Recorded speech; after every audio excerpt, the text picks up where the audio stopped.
Па филмот е сниман од почит кон жртвите, кон преживеаните и кон хероите во Кочево.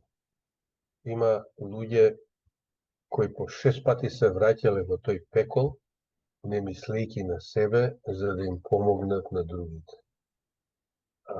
Сакав нивниот глас директно да се чуе, без медиација и да се фокусираме на таа трагична ноќ, да се фокусираме на пеколот низ кој добрите луѓе поминувале, затоа што кога се случува таква трагедија, нешто се менува одвнатре.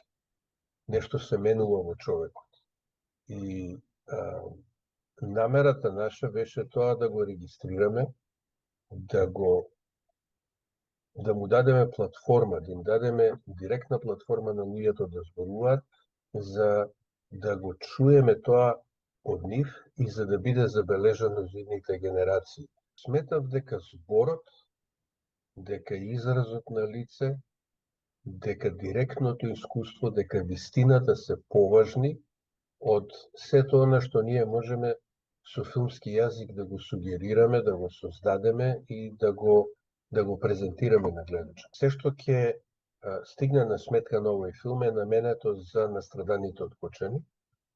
Филмов немаше да биде возможен доколку не имавме таа безгранична поддршка и помош од Сапорт Кочани и од самите луѓе кои поминале низ оваа трагедија, дали како директни учесници, дали родители на луѓе кои таму настрадале.